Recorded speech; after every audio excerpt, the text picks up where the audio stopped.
Hello what's up, कैसे हैं आप सब। मित्रों, स्टार्ट हो रहा है सीए फाइनल और इंटर के एग्जाम्स का कारवां कल से। दोस्तों, दिल थाम के बैठिए।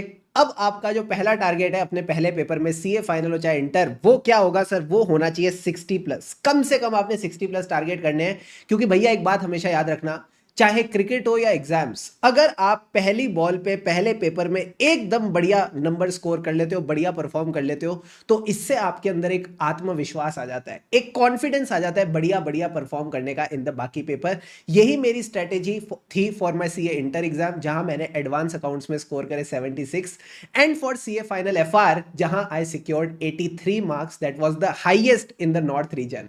तो क्या थी मेरी स्ट्रेटेजी पहले पेपर को लेके, क्या थी मेरी अप्रोच, मेरी सोच, जिससे मैं इतना अच्छा परफॉर्म कर पाया, ये मैं आपके साथ शेयर करने वाला हूं।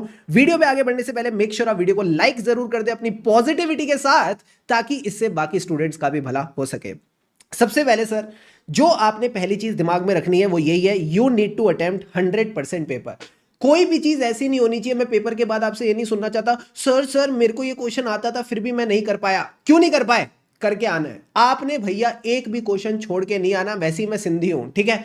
जो भी हमारे प्यारे प्यारे सिंधी दोस्त है, मारवाड़ी दोस्त है, गुजराती दोस्त है, अपना क्या रहता है सर, एकदम फुल सेटिस्फेक्शन चाहिए, मैक्सिमम हमको चीजें चाहिए, राइट। तो आपने भी ये इंश्योर करना है कि जब आप पेपर अटेम्प्ट करने जाओ, कोई भी मौका नहीं छोड़ना नंबर बटोरने का, ठीक है सर। उसके बाद ये चीज कब हो पाएगी? जब आप अपने हर क्वेश्चन को प्रॉपर्ली टाइम करोगे। आपके पास कहीं ना कहीं एक क्वेश्चन को एक एक नंबर के लिए 1.8 मिनट्स है, तो अराउंड 14 मार्क्स का जो भी क्वेश्चन है उसके लिए आपको 25 मिनट मिलेंगे। जहां लगे मेरा टाइम ज्यादा लग रहा है, आप कहीं किसी क्वेश्चन में अटक रहे हो, चुपचाप उसको छोड़ो और अगले क्वेश्चन पे बढ़ जाओ। मूव ऑन करना सीखना पड़ेगा, ठीक है। तो आपने इंश्योर करना है, don't get stuck with any question. कहीं भी किसी क्वेश्चन में अटक रहे हो, भटक रहे हो, चुपचाप उसको छोड़ो और आगे बढ़ जाओ, कोई दिक्कत की बात नहीं है, ठीक है सर। उसके बाद हमारा फ्लो क्या रहेगा? सबसे पहले जो 3 बेस्ट डिस्क्रिप्टिव क्वेश्चंस आपको आते हैं, ये आप डिसाइड करोगे इन द फर्स्ट 15 मिनट्स की मेरे 3 बेस्ट डिस्क्रिप्टिव क्वेश्चंस कौन से हैं।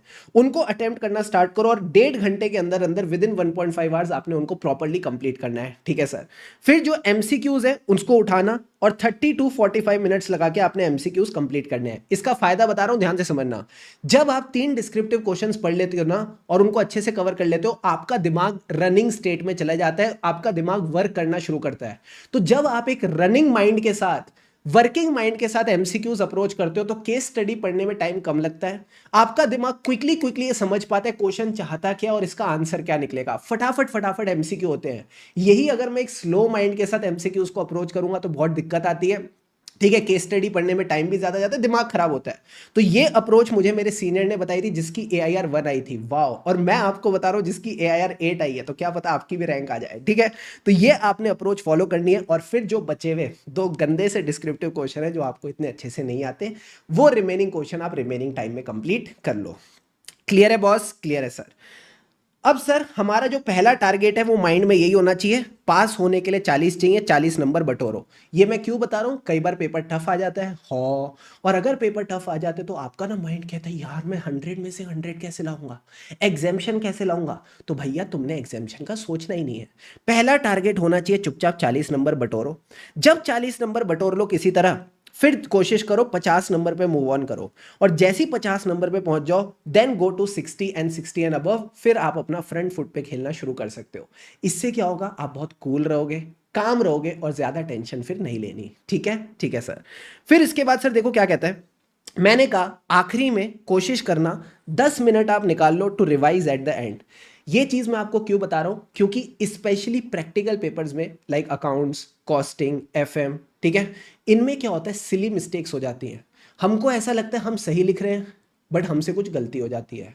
तो इस चीज को ठीक करने के लिए अगर आप आखिरी में 10 मिनट निकाल लोगे ना, 5 से 10 मिनट निकाल के एक बार ओवरव्यू ले लोगे चीजों का, तो उससे क्या होता है ना, वो जो कई बार हम मिस्टेक कर देते, एक जीरो एक्स्ट्रा लगा दिया, अमाउंट गलत कॉपी कर ली, ये सारी जो गलतियां, इनसे आप बच जाओगे। और मैं बताऊं, मैंने ये चीज अपने पेपर में इंप्लीमेंट की थी और सीए फाइनल लेवल पे कम से कम मैंने ओवरऑल लेवल पे 10 से 15 नंबर तो ऐसे ही बचाए हैं, ठीक है। तो अगर आप इस चीज को इंप्लीमेंट कर लोगे, you will be in a very good position. और ये तभी कर पाओगे जब आप स्टार्टिंग से अपनी स्पीड मेंटेन करोगे। स्टार्टिंग से अगर स्पीड मेंटेन रहेगी, डेफिनेटली ये चीजें पॉसिबल है, ठीक है सर।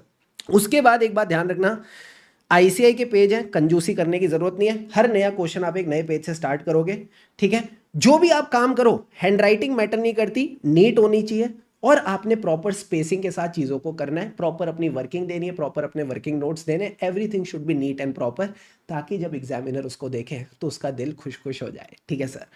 लास्ट में 2 चीज़ें ध्यान रखना, टाइम से पहुंच जाना भैया, ठीक है, ताकि ऐसे क्या होगा ना, वरना अपना हाफते हाफते पहुंचेंगे, टेंशन में पहुंचेंगे, तो वैसे ही ना मैं नहीं आएगा।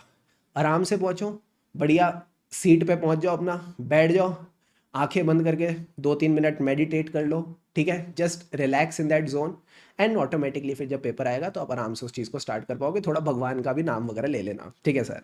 लास्ट में वही है, हैव फेथ इन गॉड। मैं आपको चलो एक इंस्टेंस बताता हूँ, भगवान में भरोसा जरूरी है, ठीक है, बिकॉज एक बात आप भी मानोगे मैं भी मानूंगा, कि कभी भी हम लाइफ में कुछ अचीव करते हैं ना, हार्डवर्क के साथ साथ एक छोटा सा रोल होता है लक का। लक का मतलब क्या है सर? लक का मतलब ये है कि कहीं ना कहीं जो मैंने मेहनत करी है ना, ठीक है, जो मैंने केक बनाया है, luck is like a cherry on the cake. Luck is that extra touch जो आपको मतलब कहते हैं ना लाइफ में एक बेटर रिजल्ट दे जाता है। तो आपने वो भगवान में अपना फेथ रखना है। मैं जब भी एग्जाम के लिए जाता तो मैं एक चंदन का टीका लगा के जाता था, ठीक है, चंदन का टीका, I hope understand, Chandan is like something something, वो यहाँ पे टीका लगाते तो एकदम अच्छी फील आती है, ठीक है। तो मुझे अभी भी याद है, मैं अपना कॉस्टिंग का एग्जाम देने गया था और एक बच्चा मेरे से पूछता है कि आपका फर्स्ट अटेम्प्ट है क्या? मैंने कहा हाँ। तो कहता है यार हम भी अपने पहले अटेम्प्ट में ना टीका वगैरह लगा के आते थे। तो भैया ऐसे भी लोग आपको वहां पे मिलेंगे जो थोड़ा शायद से डीमोटिवेट कर दे। आपने अपनी मेहनत पे भरोसा रखना है, आपने अपने हार्डवर्क पे भरोसा रखना है, और आपने अगर अच्छा कर्म किया है, आपने प्रॉपरली पढ़ाई की है, जो कि मुझे पता है आपने की है, आपने प्रॉपरली रिवीजन किया है, you will definitely get the best of the results, ठीक है। तो ज़्यादा सोचना नहीं है, just go and give your best.